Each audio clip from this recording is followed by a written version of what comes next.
maybe we make sure now that our presenter, she has video and audio turned on. Yes, I see Yeah, you. we are here. Fantastic. This is all working. The only thing that's not working is the questions from the audience. I'm looking here in the Slack and not much is happening. So I think I'll have to ask at least one question for the audience to warm up. And I hope everybody can hear me. Can you tell us a little bit about deployment settings and motivating applications for your system? Yes, sure. You're asking the deployment settings and motivation applications of BIDL. The answer is the deployment setting of BIDL is a dedicated data center network and the Byzantine failure module. These two settings are becoming increasingly pervasive because of two trends. First, for high performance, many permission blockchains and their security critical applications are deployed in data centers. And BFT is important for these applications because some participants can be malicious to obtain economic benefits. The second, major cloud providers are deploying both blockchain services and high performance dedicated inter-data center networks, such as AWS and Nasdaq. So these two trends makes BIDL very urgent for the latest cloud-based blockchains. Thanks. That's my answer for this question. Yes, and I hope everybody can hear me better. So we got a question on Slack by Xudong Sun, and I see another raised hand. So let's go to Xudong. Do we have? Yep. So my question is that the first is like leveraging networking orders to give order hints is really great idea. And I don't understand that the work is really targeted on data center network setting. I'm just curious, it is also possible to apply the idea to non-data center work settings. I was assuming that the main challenge is about like how to guarantee like the network ordering as like in internet is become like more chaos and not organized. So what is actually your opinion on this? So thanks for your question. You're asking, is it possible to apply the network ordering idea to non-data center network settings? I think the answer should be yes, and this is because the network ordering is not only available in a single data center, but also available across data center. Because currently the cloud providers are providing dedicated networks among their data centers. Moreover, the internet. On the internet, the packet loss rate and packet reorder rate is still low. So I think in the future, the internet should also be possible. I see. So you just talk about like multiple data centers. So in that scenario, is there any restriction that where you should put the sequencer, or you can actually put like a multiple sequencer?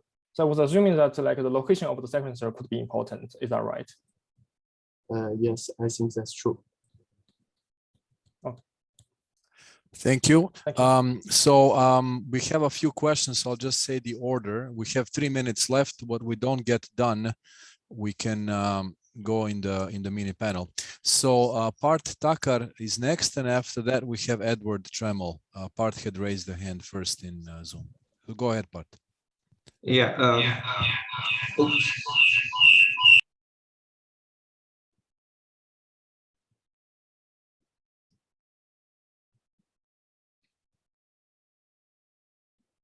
Okay, so we got some audio problems, feedback. Let's go to Edward. Edward, can you ask your question? Yeah, it looks like I can start video now. That's nice.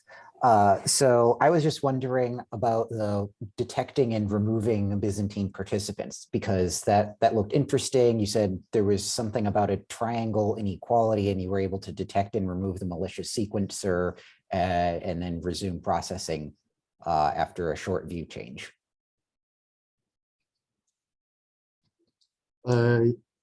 Yes, your question is the Byzantine behavior we can detect and how effective is our failure detection? Yeah. So we can handle for safety. for safety, we can handle all the Byzantine failures of nodes and all the network devices. And for performance and liveness, we assume a partially synchronous network, which means the messages between correct nodes can be delivered within a maximum timeout. So this is our assumption.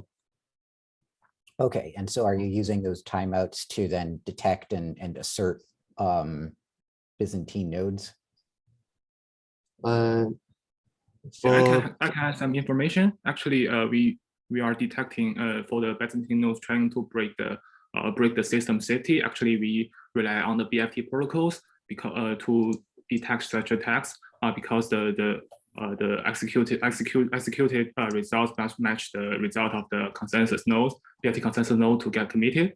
And the things that we introduce is the sequencer because the sequencer is not trusted. So some nodes can pretend to be the sequencer. And the insight of BIDL's paper is that actually if some node want to pretend to be the sequencer, it must broadcast some transactions.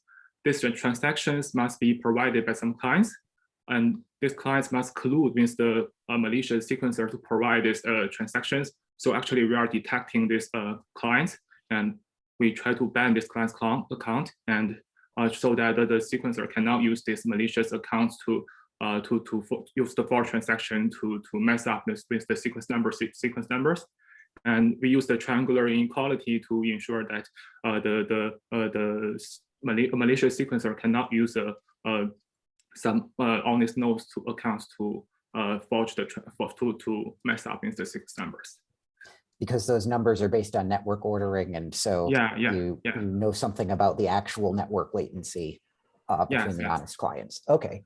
Yeah. Okay, that sounds good. Yes, that's my timer. It's time to wrap up this Q&A. Now we have 2 questions. So I apologize. We'll take those questions in the mini panel after the end of the third paper's Q&A. So let's get started with the third paper. Can we? All right. Thank you for that fantastic talk. So Xie and Xusheng are here to answer your questions. Please raise your hand on Zoom if you want to be promoted to panelist to ask your question in person. And if you want to ask a question on Slack, I will read it out for you. So let's go to Kinan for the first question. Kinan? Hi, yeah, so I have a quick question. My understanding from what I've seen in your slides is that the sequencer is a single node. Is that correct? If that's correct, would that be somewhat of a bottleneck in terms of reliability? Like, what if the sequencer goes down? What happens to your system? Yes, thanks for the great question. Your question is sequencer is whether a single node, and our answer is no. Our sequencer is a BFT consensus node, and we make all the BFT consensus nodes to be the sequencer in a round-robin way. If the sequencer failed or it is a malicious sequencer, we can detect its misbehaviors and replace the current sequencer with another one. Okay, that makes sense. Thanks. Okay, thanks. So the next question is actually on Slack and is related to this one. So Inho Choi asks, having a sequencer give ordering hints is a very interesting idea, but is the sequencer required to be a single node? Could having a single node sequencer introduce scalability issues in a large system? So I think this is a question less about reliability than about performance implications of having a single sequencer. Okay, let me answer the question. The question is about whether the single node sequencer can be a scalability bottleneck. And our answer is no, because the sequencer performs very lightweight tasks. The sequencer is only responsible for collect the client transactions, add sequence numbers to those transactions, and broadcast the transactions to all nodes using the IP multicast. And the sequencer does not even sign on the transactions. So the sequencer can be malicious and someone can pretend to be the sequencer. But in BIDL, the BIDL has the denial-list protocol to detect such malicious behaviors. So the sequencer's task is very lightweight. So actually, it can be it cannot be the scalability bottleneck in our system. All right, thank you. Florian, you had a question. Yeah, could you elaborate a little more on where the throughput benefits come from? So the latency ones are obvious to me, but BIDL also seem to improve throughput compared to something like Hyperledger and the other baselines. Okay, thank you for your question. The question is about where is the throughput benefit come from? The major benefit is that the system has the execution phase has an order hints from the sequencer, so nodes can use these order hints to resolve the conflicts. Nodes actually execute the transactions according to this order. So in the validation phase, we do not need the single-threaded or sequential version control check, like the MVC check in the validation phase. So the validation phase is very lightweight. So our performance, our throughput gain compared to Hyperledger Fabric is from this case. Actually, we do not use the MVC check. Thank you. Thank you for answering. All right. So our next presenter, Ray Neiheiser, has a question. Go ahead, Ray. Yes, great presentation. I was wondering what would kind of be like the worst thing a sequencer could do. Like, could the sequencer be an additional element that could slow down the system? Like in a BFT system, the worst thing a malicious leader could do is just like be very slow. So what happens if we have malicious leader and the malicious sequencer? Would that slow down the system even further, or would that be easily detected or wouldn't have a big impact? Okay, thanks for the great question. Your question is whether the sequencer and the malicious leader can greatly slow down the system, and what is most malicious misbehaviors of the sequencer. And in our paper, the sequencer is actually the BFT leader, so they are the same node. And what the sequencer can do is the same as the BFT leader. That's my answer. But like if the leader is faulty and then he is also already the sequencer, would that be a bigger slowdown as if there was no sequencer, or would that be the same effect?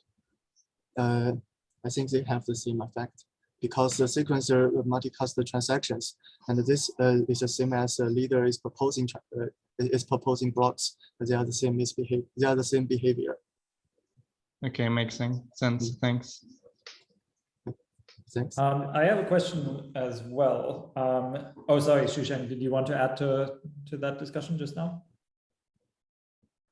To the previous discussion, actually, the sequencer in BIDL can broadcast transactions with inconsistent sequence number to all nodes, but BIDL has the deny list protocol to detect such conflicts, and in that way, actually, the transactions executed in the execute phase or speculated in the execute phase will be different from the transactions that is agreed during the consensus phase. So actually, in that case, there will be a conflict, and BIDL's deny list protocol can detect such conflicts, and so that to ensure to detect that the sequencer is malicious and replace the sequencer.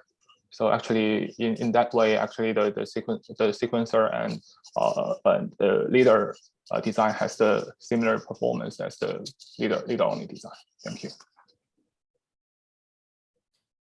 So my question is sort of related to the previous two, but maybe higher level. So I understand that you guarantee safety in BIDL at all times, right? And you have proof for this.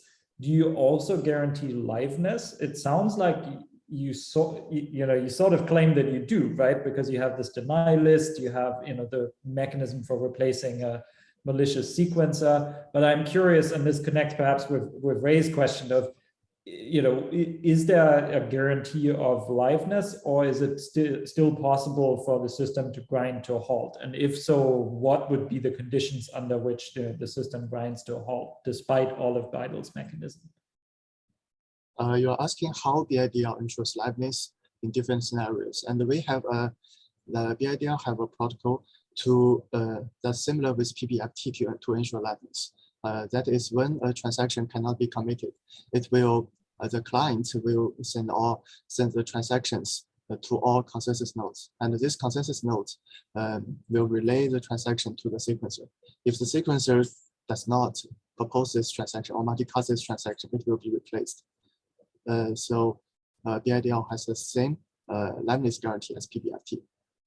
Right, and because it's a permission system, there can't be lots of malicious nodes that are malicious symbols that the system is flooded with, right? So eventually, as you replace the sequencer, you will hit a node that's not malicious because you assume that the majority of participants are honest. And Yes, it's a permission system, so you can't, a malicious user can't inject many fake participants, right? Yes, that's true. Okay, cool. All right, that's great. Thank you so much, Ji and Xusheng, for answering questions. I think we should move on to the final paper in this session, which is a Byzantine fault-tolerant system called Cowrie. And the full title of the paper is Cowrie Scalable BFT Consensus with Pipelined Tree-Based Dissemination and Aggregation. And this is a fun paper that really focuses on performance of Byzantine fault tolerance blockchain systems. It will be presented by Ray Neiheiser, who is a fourth-year PhD student doing a co-tutel at the University of Lisbon and the University of Santa Catarina in Brazil. And he will also be on the job market in the first half of the next year. So let's play the video. Thank you.